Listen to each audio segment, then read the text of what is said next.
natapos na natin yung ating ginagawa. So wiring na lang po ang gagawin natin bago natin assemblein. So gagawin ko muna yung diagram niya, papakita ko sa inyo, tapos review natin yung diagram nito, no, bago natin gawin. Ito po pala yung kanyang diagram. Kung makikita nyo dito, pa-screenshot na lang po mamaya, pero ipakita ko pa rin yung picture niya mamaya, no, re-review lang natin. Makikita nyo po itong nandito, yung switch po dito, 3 pin po yan, may pula tapos 2 black na lines, no. Yan po yung pin kasi. Ito po yung sample niya. Ayan, makikita nyo po dito na yung nandito sa taas kulay tanso, tapos yung dalawa is yung normal lang, yung talagang kulay na madalas natin makikita. So ito kasi is mayroon po siyang yung ilaw na switch, tapos siya po natin gagamitin. Iba kasi po ang connection nito. So andito naman siya sa andito po siya. Susundan nyo lang po yan, hindi po kayo malilito nyan. Hindi po kayo malilito nyan. So ito yung diagram natin. So ipapalabas ko mamaya yung niya, tapos screenshot nyo siya, picture nya. Tapos bahala na po kayong sumunod sa akin. Ha-assembling ko na to para ma-test na natin, matapos na natin yung ating paggawa. Ito na po yung guys, yung kanyang diagram. Paki-screenshot na lang po para meron din po kayong guide sa paggagawa. Umpisa na natin guys. So ganito po yung gagawin natin, no. Kuha tayo ng mga magkakakonect na wire. So ilagay lang po natin ito para makagawa po tayo ng bus bar na madali siyang paklasin at ikakabit. So pag nag-repair tayo, mas madali yung trabaho natin. Ito po yung ginawa natin na bus bar na connector, quick connector. So nilagyan ko na lang po ng wire para magiging bus bar po siya. Yan po. Dito po yan. Yan po ilalagay para po mas madali tayong magkakabit. No? So before yun, tatakpan ko siya para hindi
ito na po yung nagawa natin, tapos na po siya.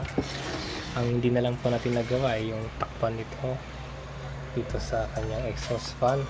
Hindi natin po siya natakpan, so tatakpan pa rin natin to para hindi po siya para maganda po siya tingnan. Bago po nating i-testing itong ating ginawang power bank, ay i-check natin muna yung wiring diagram nito, no? Kung tama po ba, kung tama yung ginawa nyo, yung pagsunod nyo. So ito po yung power bank na ginawa natin, yung mga 18650. Makikita nyo, kaya po yung naghilera po yan ng tagtatatlo, tag-siyam kako sana. So tatlo po yan na tag-siyam, so nagiging 11.1 volts hanggang sa naging 12.6 volts, no, dahil na full bar na siya. So ito yung connection niya. So from dito sa battery, yung dito sa may BMS niya, ito makikita nyo may BMS doon, may kulay white saka black, yun po yung positive saka negative niya, no. Yung positive niya dumaan po dito sa mini breaker natin na 20 amps DC, tapos papunta po yan dito yung positive. Yung negative niya diretso po siya dito. So ito yung nagiging bus bar natin, no. Kinabitan po natin dito, makikita nyo, nilagyan natin ng masking tape para wala pong madikit na any contact po dito. So nilagyan ko ng bus bar para maging buo. So quick connector bus bar ng tawag natin dito, no, kasi yan ang maging mura na mabibili sa market ngayon. So pagkatapos nito ay dito naman tayo. Ito po ay ang connection natin nagmula sa solar panel.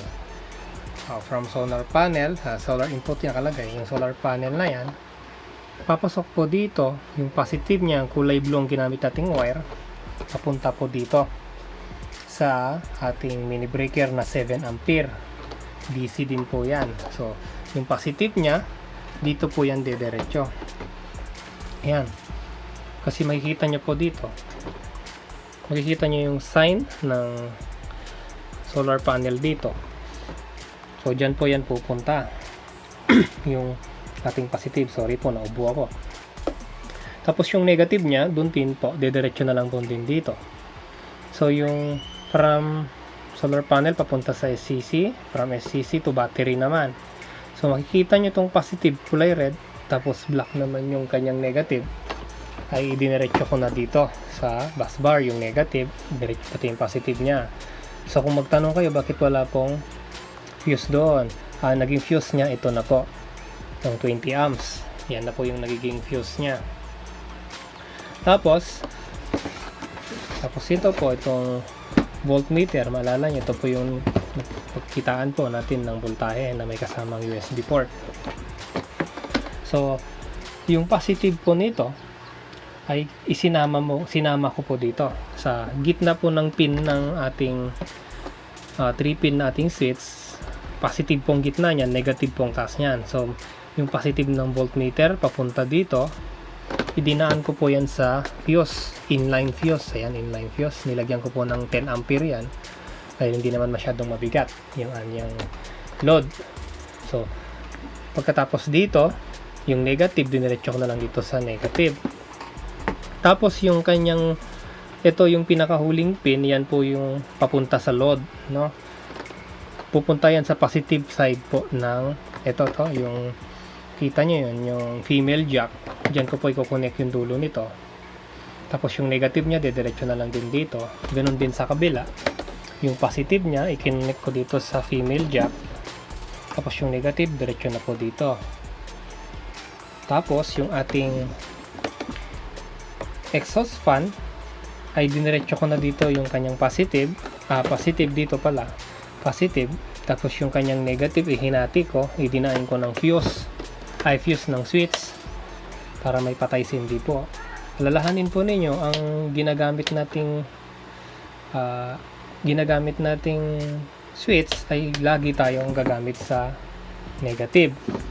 Huwag po kayong gagamit sa positive dahil umiinit. So ganun po. Tingin natin, yan dito sa fan nya, so maandar po yan. Ito gagawin ko po ng separate na video niya. Itong paano ba mag-connect ng mga tatlong pin. Tulad nito, tatlong pin ito dahil may ilaw kasi siya. So ito yung normal common na switch, yung walang ilaw. So paghiwalay lang natin pasit ang negative niya papunta dito, yun na yung switch niya. Ito iba, kasamang positive. So gagawa ko ng video niyan para maintindihan nyo. So yun yung review natin. So kung magtataka po kayo bakit napakaluwang po yan, no, yung lagayan na pinili natin, dahil may purpose ako dyan kung bakit medyo maluwang po yan. May space dito dahil po dito pwede kasi kayong maglagay ng ganito. Kunwari ito, pwede nyo po kasing ilagay dito. Kunwari kung aalis po kayo, may camping, lagay nyo po dyan kasama yung bulb dyan, para bitbitin nyo na lang buo yan. Ganyan. So bitbitin nyo ng buo yan. Ganyan. Kaya po may space dyan. So kitang kita nyo kung may laman o wala. Yung kagandahan, magkita nyo kung meron ba kayong nilagay o may nakalimutan kayo. Good for camping na po ito. So huwag kayo mag-expect ng super tagal nito gamitin, no guys, dahil DIY ito. Nakita nyo naman konti lang ginamit natin, dahil ang purpose ko dito ay makapag tutor ako o makapag demo ako kung paano mag build ng power bank katulad nito ng yung mga sari-sarili lang. So next time gagawa rin tayo siguro ng malaking setup para makagawa rin tayo ng malalakas o kahit mabigat na load, pwede. Pero itong ginawa natin to, mamaya testing natin to, kaya naman ito mag-load ng TV na ganyang kalaki. Kayang-kaya naman niya po yan. So i-test natin muna. Before natin i-test pala yan, kunin natin muna yung testing natin muna bago natin mag-compute ng kanyang solar panel, kung ano bang compatible na solar panel para sa kanya, at ang computation kung gaano ba siya katagal. So ang susunod lang natin dito yung kanyang testing, kung kaya niya bang magpagana. So yun lang, tapos mag-test na tayo, tapos compute na natin. So abangan, testingin na natin yung ating ginawa na power bank, no. So nilagay ko na dati itong inverter sa ibabaw niya para matesting natin. Tinakpan ko yung pangalan ng inverter, no, para maiwasan natin na nagpo-promote daw, na hindi tayo mag-promote ng product. So ito na po yung sa ilaw. Ito po yung light na to, DC light po to, 12 volts na 12 watts po. So sasaksak po natin yan, tapos ito po yung switch nya. So yan po, gumagana po siya. So try din natin dito sa kabila. Yan po, dito rin yung switch nya, yung umiilaw dyan. Yan, iilaw po yan, umiilaw po yan. Pagka naka-on, mag-off po yung light nya pagka naka-off. So magte-testing naman tayo sa inverter, no, kung gumagana ba, kung kaya niya. So ito yung inverter natin, ilalagay natin. Mag-i-spark pa to sa unang lagay kasi sana hindi na mag-spark. So ilalagay na natin po. Susubukan natin kung kaya niya ba ang inverter. Kaya ba ng power bank natin ang inverter na ganito na may load. So i-on natin. Ito po, okay na po siya. So testing natin itong electric fan natin. Ayan po, yung electric fan na po yan. Saksak natin dito, DC po yan. So testingin po natin, saksak. So yan, gumagana na po ang ating electric fan. Yan po, ito po ay DC fan po. Ito po yung ginawa ko, 12 volts po output nito.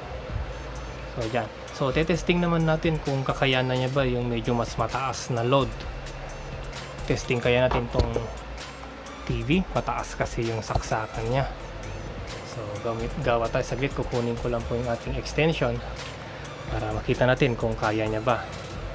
So off natin muna po. Ito po yung saksakan ng ating TV, papunta po dyan. Dito po natin sa inverter na to. Pasensya na kayo guys, no? Tinakpan ko itong inverter ko kasi ayoko yung para wala po tayong mai-promote na product. So testing natin kung magana. So yan po, okay po siya. natin i-on yung TV. Yan, hintayin natin po mamaya kung mag-on na yung TV natin. Yan po yung TV natin, 50 watts po yan, 32 inches. Papandayin po ng ating power bank gamit ng ating inverter, no? So yung power bank na to is 12 volts po ito. From 12 volts dinaan po natin sa inverter. Yan na po yung nagpa-under ng ating TV. So mamaya ituturo ko sa inyo kung gaano siya katagal pag sa TV siya ginamit. Ang TV na to is 50 watts po ito. 50 watts po yung TV niyan. Tingnan natin kung gaano siya katagal, no? Mamaya i-compute natin at anong size yung ating panel na pwede rito. So guys, kukunin na natin yung kanyang size ng kanyang solar panel, yung ginawa nating power bank, no? Kung maalala nyo dun sa part 1, ang amp hour ng ating power bank ay 13.5 amp hour. So paano natin nakuha yan? Ganito po yan, no? Maalala nyo yung ginawa natin power bank ay ganyan po siya, 3S, yung tatlong hilera po na tag siyam, yung ganun niya. Ang pinakamababa po niyan na capacity na meron dyan is 1,502 milliamp hour. Ganyan po. Bakit po natin nakuha dito? Dahil 1,000 to, may get ito 13.5 lang. So ganito pong paliwanag niyan, no? Sa 1,000 mHa ay katumbas po yan ng 1 Ah or amp hour. Yan po. Kaya po ay yung ating baterya ay umabot po yan ng 13,500. So equivalent po niyan sa amp hour ay 13.5 Ah. So yan na po yon. So kukompute natin ngayon kung ilan watt hour yung ating capacity, no? Ito, ita-times lang po natin ito sa 12 dahil 12 volt system tayo. Ang kalalabasan po niyan ay 13.5 times 12 equals 162. So 162 ang kanyang watt hour ay amp hour. Ngayon, ang gagawin po natin dahil 80% lang pwede nating gagamitin sa DOD ng baterya, ay ita-times po natin yan sa 0.80 kasi 80% ng pwede nating gagamitin sa baterya to. Hindi natin pwedeng isagad-sagad, no? Kasi masisira yung ating battery. So ito po yung kanyang watt hour ay 129.6 watt hour na kukunin natin kung kaya bang kung ano ba yung size ng solar panel na pwede dito. So yan po yung titignan natin, no? So sa rule of thumb, ang ginagawa lang ng rule of thumb kung magkano po yung capacity, kung ilan yung capacity niya, ita times 2 lang natin kasi ang rule of thumb ay 1:2. So kung ito po yung baterya, ita times 2 lang po natin yan. Ang kalalabasan yan is 27 watts. So wala namang kasing 27 watts na solar panel, ay automatic po yan na 30. So 30 watts. So titignan natin kung sakto ba yung computation ni rule of thumb. So titignan natin. Ang gawin lang natin dito, yung 30 watts, ita-times natin kung ilang oras yung ating araw sa umaga sa ating pagcha-charge, no? Ang average po kasi dito sa Pilipinas ay 5.5 hours. So ako nagko-compute lang ako sa 5 hours para may allowance po tayo, no? 5 hours lang po yan. Yan po yung sun hour niya. So 5 hours. So 30 times 5 equals 150 watt hour. So pasok guys, tingnan nyo. Pasok po yung 129 dun sa 150. So kayang punuin ni 30 watts ng 5 oras yung hinahanap ni 13.5 Ah ng baterya. So kaya niya pong i-charge yan sa 5 oras. So pasok po yan. Or lang po naman dito guys yung 30 watts na yan. So pagka ginamit po natin yan, hindi po yan eksakto na 30 watts. So dun po tayo nagkakatalo ngayon. Pwede po ang lalabas lang po dyan sa kanyang output kasi magkakaroon na tayo ng wire, ganyan, medyo makulimlim. Haabot po yan ng siguro mga 20 to 25. Sabi natin 25 na lang siya. So dito na lang tayo sa safe. Ita times natin sa 5 hours yan. Tingnan kung pasok pa rin siya dito. So 20 times 5 equals 100. So guys, pag makulimlim guys, hindi po niya kayang i-charge si 13.5.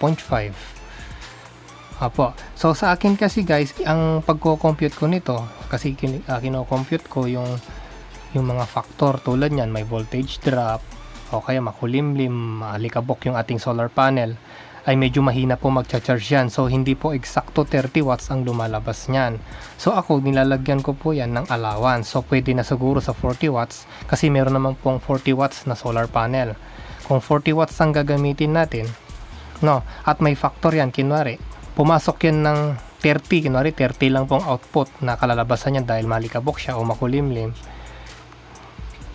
i-compute lang natin ulit sa 5 hours. So papasok pa rin yan ng 150 guys, watt hour. So kaya niya pang i-charge kahit medyo makulimlim, kaya niyang i-full charge yan. So kung wala naman pong kulimlim, malamang hindi po yan papasok ng 5 hours, full charge niya po si battery kung 40 watts ang ginamit natin. So kasi ang factor niya minsan bumababa lang sa 30 watts yan. So ganun po guys ang pagko-compute, kasi mas maganda po yung sobra ang ating solar panel kaysa kulang. Kasi kung gusto nyong ma-charge ng maghapon, ay sigurado kung medyo mas malaki yung ating solar panel. So makita nyo guys na compatible sa pananaw ko, o tama rin naman yung rule of thumb, pero sa akin lang din naman guys, o kahit naman sino mga nagse-setup nyan, ay tama po na 40 watts para sa 13 Ah na battery. Pupunta naman tayo sa computation kung gaano ba katagal ito. So maalala nyo guys, yung computation yan, ang computation yan kanina, ang watt hour ng ating baterya is 129 watt hour o 0.6, o i-round off na lang natin 130 kasi 0.6 kanina, round off na lang. So 130 watt hour. So paano ba yan katagal guys na gagamitin natin? So for example, ito po yung watt hour ng ating baterya at gagamit tayo, i-divided lang natin to guys, no? Kinwari gumamit tayo ng 80 watts na 10 watts na ilaw, 10 watts na ilaw na LED, DC po yan ha, diretso. So 130 divided by 10 equals, so mapapailaw po natin yung 10 watts na ilaw ng 13 hours. So mahaba-haba lang po guys, mahaba-haba din yan kung 10 hours natin, 13 hours natin magagamit kung ito lang po yung load niya. So paano naman ang electric fan guys? Itong ginawa natin na 13 watt hour lang, na 13.5 Ah na capacity ng baterya, ay kung ginamitan po natin ng DC fan, mostly kasi sa DC fan guys is ano lang siya 15 watts. So kung 15 watts po yan at nirekta natin sa 12 volts, ang computation yan, mapapagana po natin yan ng 8.6 hours guys, sa 12 volts lang yan guys. So kung nag-emergency light tayo, kinwari emergency light, nag-burn out, ito po yung magagamit nating oras para sa ilaw kung 10 watts yung gamit natin na ilaw. So kung hindi tayo gumamit ng ilaw at ang electric fan ang ginamit natin dahil mayroon po kayong malilit na anak, at meron kayong ganitong kalaking capacity lang na ginawa nyo, so tatagal po yan ng 8.6. So hindi na po masama yan. So kahit po ganun lang po siya kaikli yung oras, pero sa akin guys malahabang mahaba ng 8.6 yan. Solved na po yan. So hindi naman siguro na hanggang ilang araw yung brownout, no guys, ko dahil ang gagamitin lang naman natin dito is, ang usapan is pang emergency, saka hindi tayo bumili ng baterya. Kung bumili man tayo, mura naman yung pagkabili natin. So paano naman kung sabay ninyong ginamit ito? Ganito lang guys, madali lang din yan. So 130 watt hour, i-divided po natin yan yung dalawa kung pinagsabay nyong ginamit yan. So yan ang kalalabasan niya, 130 divided by 20, 25 pala to, sorry, mali ako. 130 divided by 25, so magagamit nyo na lang siya ng 5.2 hours. Malaki pa rin yan guys, no, kung pang emergency lang. Paano kung nakagawa kayo ng mas malaki, mas maraming power bank na na-harvest yung mga battery sa mga laptop, o di ba? Mas malaki, mas marami, mas maganda. So yung purpose ko lang naman dito guys, yung ginawa natin, yung ginawa ko para maituro ko lang o maidemo sa mga kapwa natin na gusto ring magkaroon ng emergency power, no? So pagpasensyaan nyo na dahil malit yung ginawa natin, dahil ang purpose lang talaga ay makapagturo ako ng paano ba mag-build ng ating power bank. At kung mayroon po kayong katanungan, mag-comment lang po kayo dyan, o kaya kung gusto nyo magpatulong, mag-comment lang po kayo dyan. Huwag nyo pong kalimutang i-share yung ating ginawa, no, na ating power bank, para yung mga hindi pa nakaalam ay matututo, lalo na dyan po sa mga liblib o kaya sa mga walang hindi kayo makabili ng mahal na mga ganito na setup. So kung pang emergency, okay. So guys, kung di ka pa nag-subscribe, pa-subscribe na lang po at paki-share na rin po.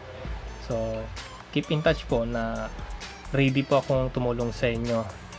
So yun lang po guys, sana may marami kayong natutunan sa aking ginawang vlog, sa pagtuturo ko nito na ating tutorial.